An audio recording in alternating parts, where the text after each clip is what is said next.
Hello everybody, welcome back. Before we start, I want to let you know that I don't make anything on my videos from YouTube.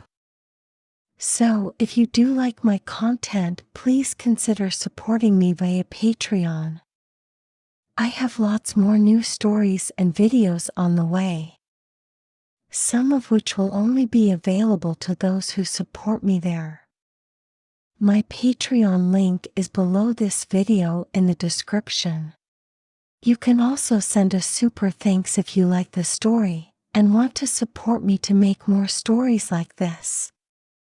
The super thanks button is below this video. Also, please don't forget to subscribe, like, and share. And hit the bell icon if you would like to get updates on my new videos, and leave a comment or ask me a question, and I promise to reply as soon as I can. Thank you, and now back to the video. Today we have the fourth part of our story, about a boy who grew up to become a girl. If you haven't listened to part 1, 2, and 3, please check them out first before continuing.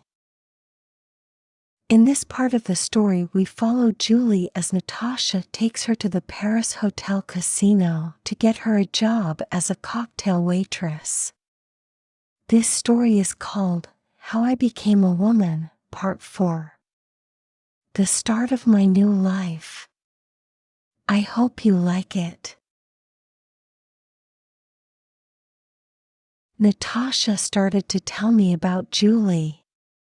It turns out after high school she got mixed up with some guy and ended up on the street. Anyway, it got so bad she had joined a cult and in doing so had moved away. She now goes by a different name, as the cult likes them to forget everything from their past life. It was a really sad story. That's when Natasha told me I could just use her name to get the job.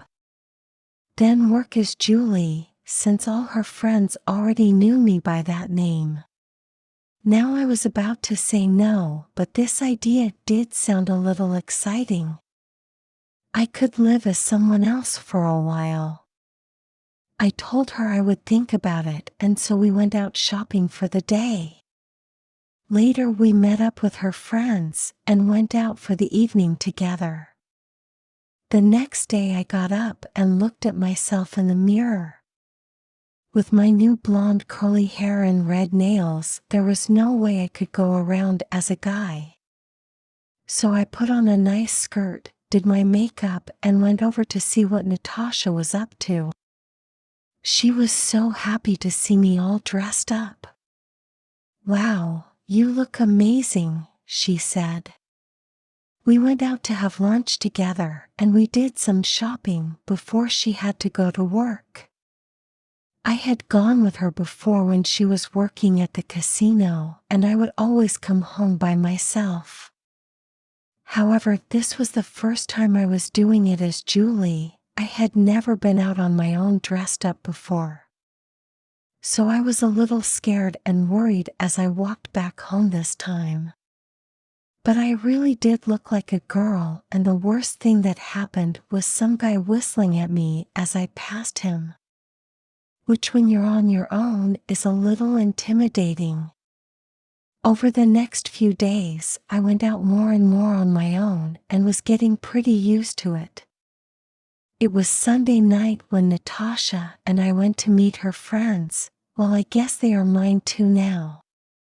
We went out to have a nice dinner, and while we were talking, I asked if they thought they had any job openings that I could do. Natasha looked at me and had such a big smile on her face.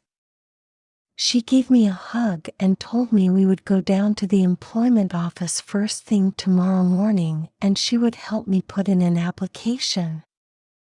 It was a fun night and we all had a blast, but Natasha said we should not stay out as late so we could be there first thing in the morning. The next day I got up and got all dressed and went over to Natasha's. When I arrived at her apartment, she led me into her bedroom. She had me take my top off, including my bra. She had what she called a nude bra. What it really is are two silicone breast shapes, and what women do is attach them to the outside of their breast. Then they pull them together to increase their cup size. I really wasn't sure what this would do for me. She attached it to the outside of my chest where I had a little bit of flab. Once it was attached and had set for a bit, she pulled it together in the middle. Then I put on a tight bra. I was amazed. I had breast and cleavage. They were not huge, but a nice C-cup size. Natasha gave me a new top that really showed my new breasts off. Then we set off to go to the casino. Now I was a little self-conscious as I felt a little different, but also more confident as I had some cleavage. We got to the casino's employment office, and it turns out if you come in with a current employee, you go to a different office. It seems they give preference to friends of employees. Now I was introduced to a lady named Sarah. She was in charge of all hiring. She asked me some questions and had me fill out an application. Natasha helped me with it as I really didn't know all the answers to Julie's life, such as her birthday and other things. Turns out I was now 22, just like Natasha. Sarah came back and asked me some more questions and had me stand up and turn around. She was really looking at me, and I just knew she had figured out I was a boy. She left again, and Natasha smiled. She likes what she sees. I think you may get a cocktail waitress job like me. They only hire really cute girls for that. The money is okay, but the tips are great.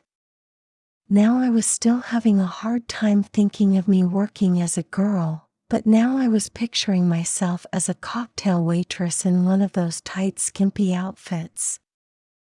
Could I really pull it off?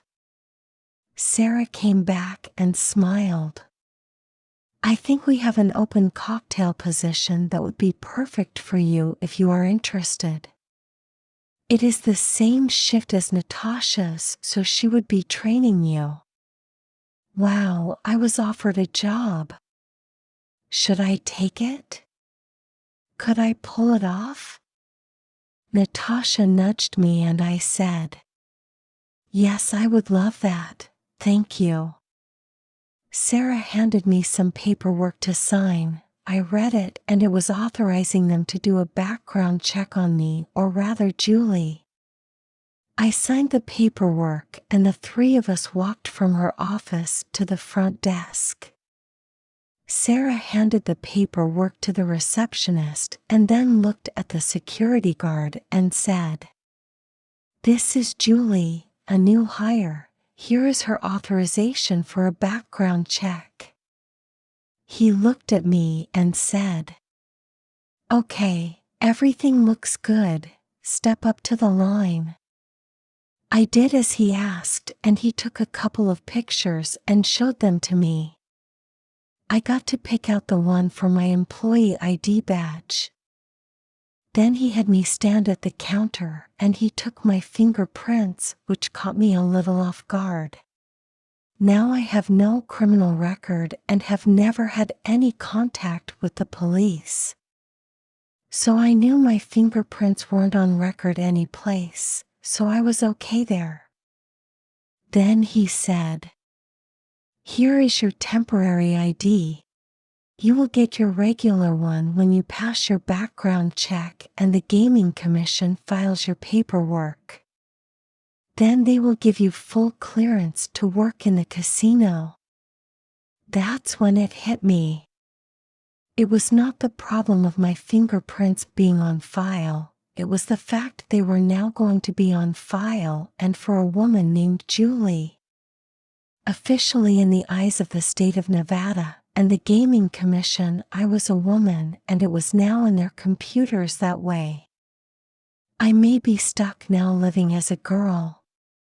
Natasha was so happy that in the car she gave me a big kiss and I went a little red. This was the first time we had kissed and it caught me off guard. I would go back later that night to start my training and apparently my new life. What will happen next? Will I be found out? Will it all work out okay? Can I ever go back, or am I now stuck as a girl full time? Have I gone too far? Only time will tell. Thank you for listening to my story. If you like my content, please consider supporting me via my Patreon. The link is below this video in the description. Also, if you like my stories, please don't forget to subscribe, like, and share. And hit the bell icon if you would like to get updates on my new videos, and leave a comment or ask me a question, and I promise to reply as soon as I can. Thank you, and until next time, goodbye.